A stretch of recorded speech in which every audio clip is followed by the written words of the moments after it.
Les experts africains réunis cette semaine pour couper à la racine les maux qui minent l'espace maritime en Afrique. Et ce soir, on a parlé de la coopération interétatique et les échanges en matière de sécurité et de souveraineté.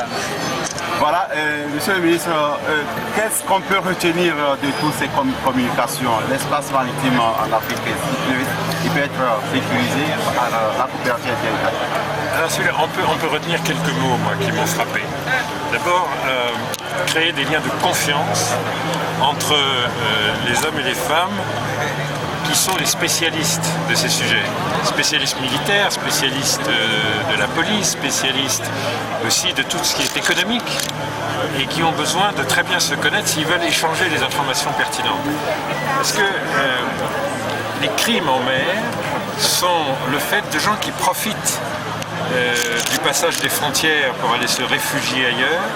Si on veut les contrer, il faut qu'en confiance on s'échange le plus d'informations possible, avec les moyens les plus modernes, les moyens de renseignement, les moyens satellites, les drones, enfin les moyens les plus modernes, mais tout ça ne fonctionne que s'il y a une grande confiance entre les agences qui s'en occupent, entre les forces de sécurité qui s'en occupent d'un pays à l'autre.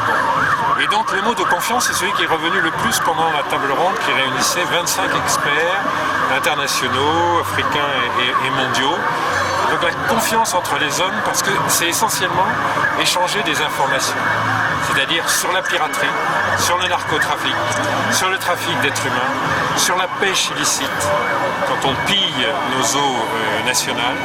Sur tout ça, il faut pouvoir échanger les informations parce que les criminels passent de pays en pays et nous échappent très très vite, sauf si on s'organise de façon qui est bien rassemblée. Et on a entendu des exemples de l'Afrique de l'Est où au fond la piraterie a été pratiquement éradiquée. Et des exemples d'Afrique centrale qui fonctionnent très bien. On est encore un petit peu fragmenté et éparpillé en Afrique de l'Ouest et on est en train de faire des grands progrès, mais enfin il faut aller encore plus loin dans les grands progrès. L'honneur, vous revenez d'animer la dernière communication et qu'est-ce qu'on peut retenir de ce rendez-vous de Lomé? Avec le ministre Baba, on a eu un échange. Il disait, mais au fond, c'est des problèmes considérables, ces problèmes, mais est-ce que l'Afrique est crédible quand elle parle de sa mobilisation contre les crimes en mer et de la sécurisation qui est nécessaire au développement? J'ai répondu, pour que l'Afrique soit crédible, il faut qu'elle se réunisse, qu'elle parle d'une seule voix. La conférence de Lomé est la première de cette ampleur qui rassemble autant de participants de la société civile, autant dans ce village, vous le voyez bien, d'entreprises qui ont un intérêt complètement aligné avec les États et qui va rassembler autant de chefs d'État. Et ça, c'est la façon de faire plaidoyer pour l'Afrique. L'Afrique se rassemble et dit, on s'est beaucoup occupé de la terre, mais s'est-on occupé de la mer? Et dans la mer, l'Afrique a un potentiel qui est au moins aussi important que sur Terre, et un potentiel d'emploi. Et comme l'a dit Mme Zuma hier, les femmes peuvent jouer un rôle très important. Ça peut être très important en emploi, et en emploi pour toutes les catégories de la population. Nous devons oser regarder la mer et voir combien c'est important pour nos économies. Vous savez, dans certaines de nos traditions, on ne regardait pas la mer. On était tourné le dos à la mer. L'Afrique, là, tout d'un coup, regarde la mer. Elle dit c'est un potentiel énorme. Il y a des gens qui veulent nous frustrer de ce potentiel, sont très bien organisés, sont très riches. Les narcotrafiquants sont riches à dizaines de milliards. Nous sommes des États, nous ne sommes pas aussi riches. Mais si on se met tous ensemble, et on a vu un rôle important de l'Union européenne et de coopération bilatérale, on va pouvoir gagner sur le crime en mer et en faire probablement un grand potentiel de développement. C'était ça le message de Lomé. Il faut maintenant recommencer, tellement on s'est aperçu que cette initiative de l'Union africaine, du gouvernement togolais, du président Faure lui-même, était utile.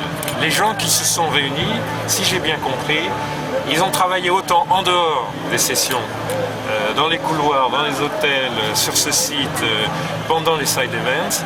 Il faudra recommencer, c'est très très important parce que tout d'un coup on a mis en lumière quelque chose qui est à la fois un problème de l'Afrique, parce que la piraterie elle existe encore, sur lequel on fait des progrès, mais qui est surtout un horizon, une nouvelle frontière formidable. Donc moi je pense que ce qui a été fait à l'initiative du Togo rend service à 1 milliard d'Africains.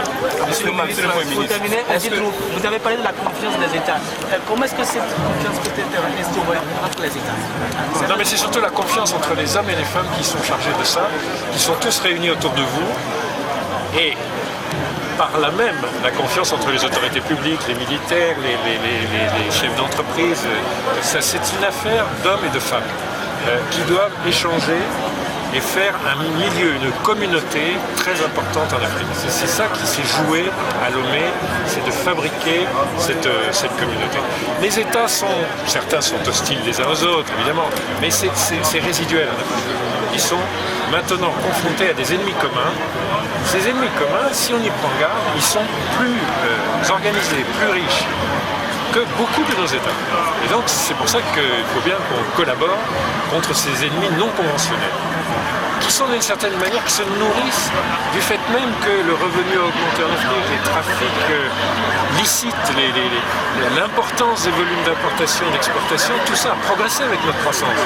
Et donc c'est l'effet pervers de notre croissance. Rassemblons-nous, et c'est ce qui se jouait à Lomé contre ces ennemis non conventionnels, mais qui sont une vraie menace. Et comme ça, on libérera tout le potentiel économique et social de la mer.